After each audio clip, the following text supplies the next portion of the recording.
میں ایک واقعہ آپ کو سناتا ہوں جو خود میرے ساتھ پیش آیا۔ میرے پاس کئی سال پہلے کی بات ہے، جرمنی سے ایک صاحب کا میرے پاس خط آیا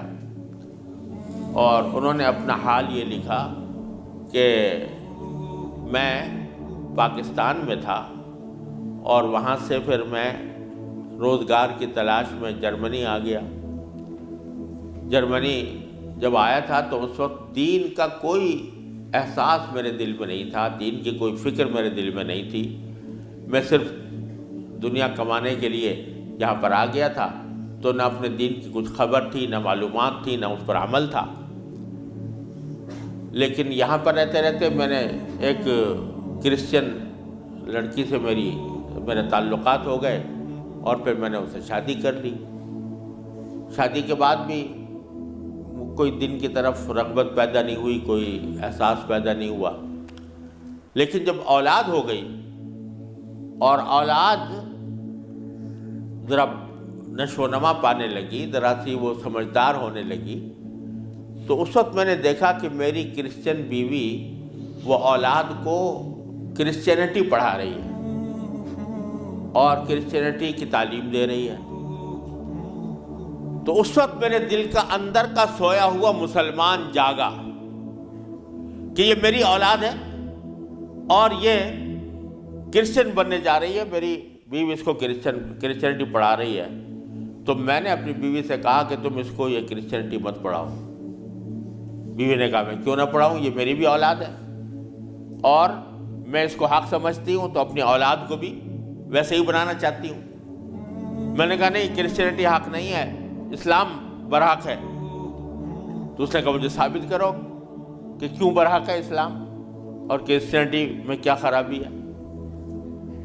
تو میرے پاس علم تو تھا نہیں، مجھے اپنے دین کا بھی پتہ نہیں تھا، کرسچینٹی کا بھی پتہ نہیں تھا، لہذا جب وہ بات کرتی تو میں اس کا جواب دینے کے لیے کی پوزیشن میں نہیں تھا، اس کے سوالات کا جواب نہیں دے سکتا تھا، اس کے اعتراضات کا جواب نہیں دے سکتا تھا۔ تو میں اس مشکل میں ہوں کہ میری اولاد وہ میری بیوی کی تعلیم و تربیت کے نتیجے میں کرسچن بننے جا رہی ہے اور میرے دل پر آرے چل رہے ہیں، میں کچھ کر نہیں سکتا۔ تو آپ مجھے کوئی طریقہ بتائیے۔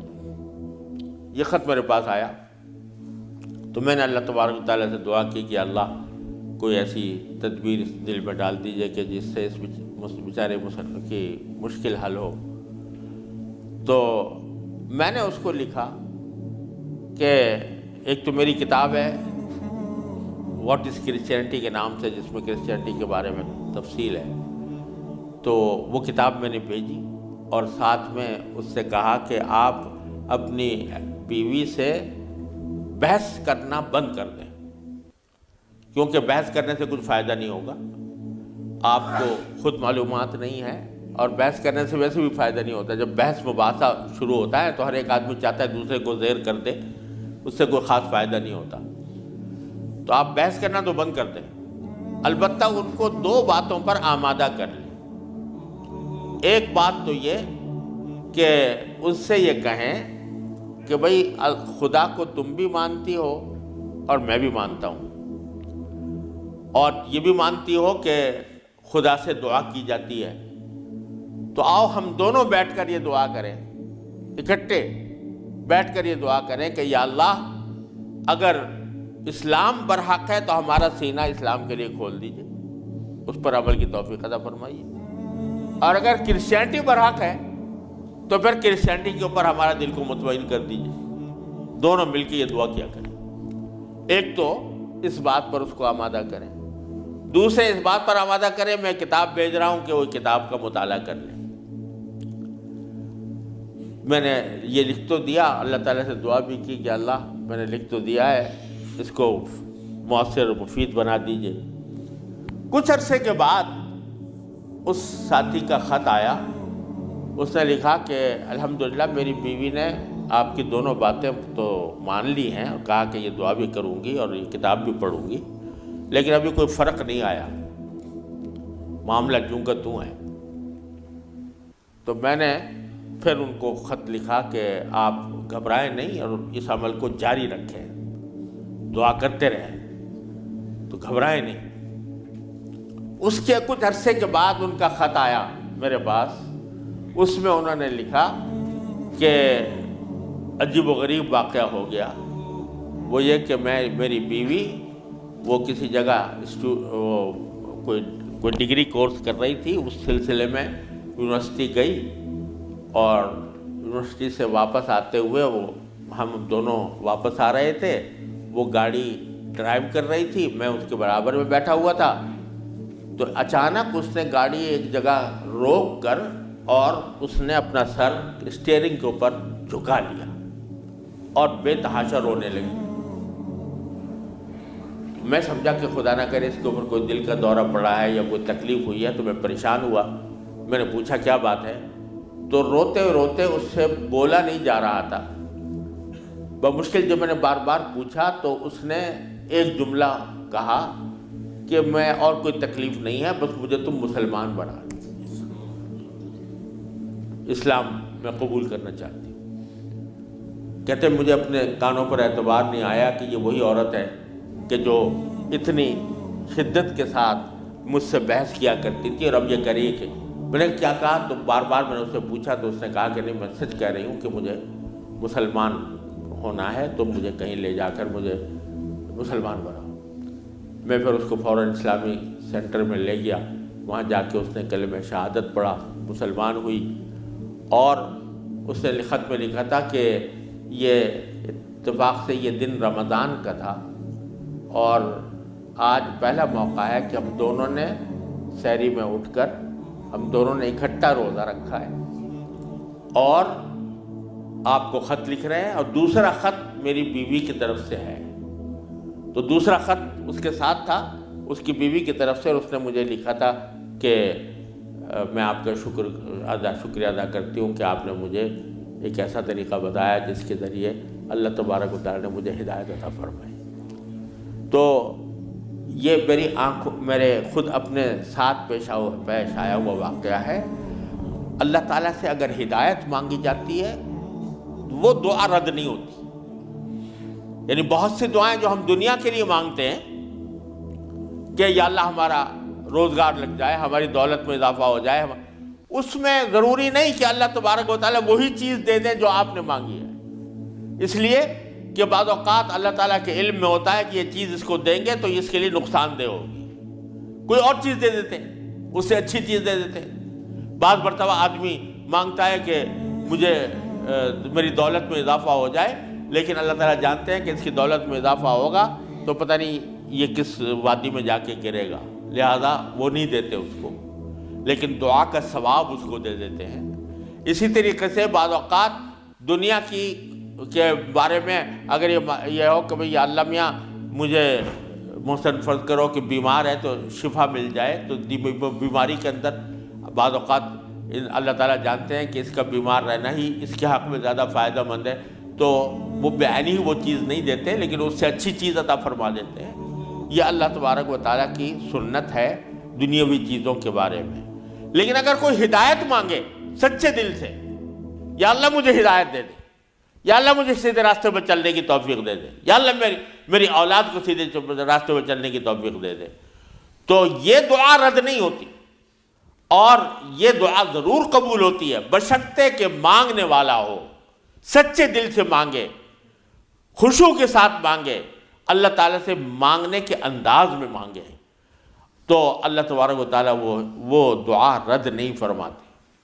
بلکہ میرے شیخ حضرت عارفی رحمۃ اللہ علیہ فرمایا کرتے تھے کہ اپنے اللہ میاں سے جب کوئی مانگو تو مچل کر مانگا کرو، یعنی اپنے اللہ میاں سے باتیں کیا کرو، کہہ دیا کرو یا اللہ یا تو مجھے ہدایت دے دیجئے ورنہ آخرت میں مجھ سے مواخذہ نہ فرمائیے گا، یا تو مجھے ہدایت دے دیجئے، گناہوں سے بچا لیجئے، اپنی نافرمانیوں سے بچا لیجئے، یا پھر آخرت میں میری گرفت نہ فرمائیے گا۔ تو بندہ جب اس طرح مانگتا ہے تو اللہ تبارک و تعالیٰ ضرور عطا فرماتے ہیں، ہدایت ملتی ہے، اور ساتھ ساتھ یہ کہ وہاں پر آپ کے لیے ایک عذر ہو جاتا ہے کہ یا اللہ میں نے تو آپ سے مانگا تھا، اور کہا تھا کہ مجھے ہدایت دے دیجئے، میرے گناہ چھڑوا دیجئے مثلا۔ تو آدمی اپنی سی کوشش کرے اور باقی کام کے لیے دعا کرے۔ صرف دعا بھی کافی نہیں ہوتی، اپنی سی کوشش بھی ضروری ہے۔ جیسے میں نے وہ یہ مثال دی تھی تو میں نے ساتھ میں اس کو کتاب بھی دی تھی۔ ایسا نہیں کہ صرف دعا ہی پر اکتفا کرے، بلکہ تھوڑا سا طلب اس کے اندر پیدا ہو، کہ طلب بھی ہو اور اس طلب کے لیے کوئی عملی اقدام اپنا سا کرے، اس کے بعد اللہ تعالیٰ سے مانگے تو اللہ تعالیٰ رد نہیں فرماتے۔ حضرت مولانا رومی رحمۃ اللہ علیہ فرماتے ہیں، مثنوی والے مولانا رومی فرماتے ہیں کہ دیکھو حضرت یوسف علیہ السلام کا واقعہ دیکھو کہ ان کو جب زلیخا نے ورغلایا، گناہ کے اوپر آمادہ کرنے کی کوشش کی، تو قرآن کریم میں ہے کہ اس سے پہلے اس نے سارے دروازوں پر تالے ڈال دیے تھے، غلقت الابواب، سارے دروازوں پر تالے ڈال دیے تھے، اور پھر حضرت یوسف علیہ السلام کو بہکایا، ورغلایا۔ تو حضرت یوسف علیہ السلام آنکھوں سے دیکھ رہے تھے کہ سامنے دروازوں پر تالے پڑے ہوئے ہیں، نکلنے کا راستہ نہیں ہے، لیکن انہوں نے یہ سوچا کہ میرے بس میں اتنا ہے کہ دروازے تک چلا جاؤں بھاگ کر، تو بھاگ گئے، دروازے تک پہنچ گئے، اور وہاں جا کے مانگا اللہ تعالیٰ سے کہ یا اللہ یہاں تک پہنچنا تو میرا کام تھا، آگے دروازے سے باہر نکالنا اور اس گناہ سے مجھے بچانا آپ کا کام ہے۔ تو نتیجہ یہ ہوا کہ دروازے کے تالے ٹوٹ گئے اور داخل۔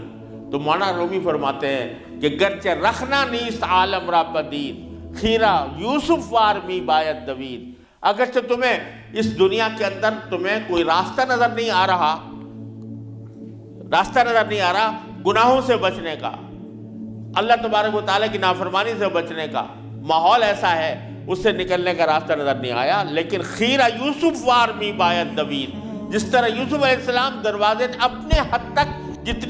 جتنا کر سکتے تھے اس کے لیے دروازے تک دوڑ گئے، اس طرح تم بھی دوڑ جاؤ اور پھر اللہ تبارک و تعالیٰ سے مانگو، تو اللہ تبارک و تعالیٰ انشاءاللہ رد نہیں فرمائیں گے۔ اس لیے میں عرض کرتا ہوں کہ اپنے معمولات میں، روزمرہ کے معمولات میں یہ بات شامل کریں کہ رات کو سونے سے پہلے اللہ تبارک و تعالیٰ کی بارگاہ میں اپنی بھی اور اپنی اولاد کی بھی، اپنے گھر والوں کی بھی ہدایت کی دعا فرمائیں۔ اللہ یا اللہ اپنے رحمت سے ہم چاہتے ہیں کہ ایسا کریں، اپنی طرف سے کوشش بھی کر رہے ہیں، یا اللہ اپنے فضل و کرم سے اپنے رحمت سے اس کوشش کو کامیاب بنا دیجئے اور ہمارے دلوں کو پھیر دیجئے۔ قرآن کریم حضور اقدس صلی اللہ علیہ وسلم دعا تلقین فرمائی، یا مصرف القلوب صرف قلوبنا علی طاعتک، اے وہ ذات جو دلوں کو پھیرنے والی ہے،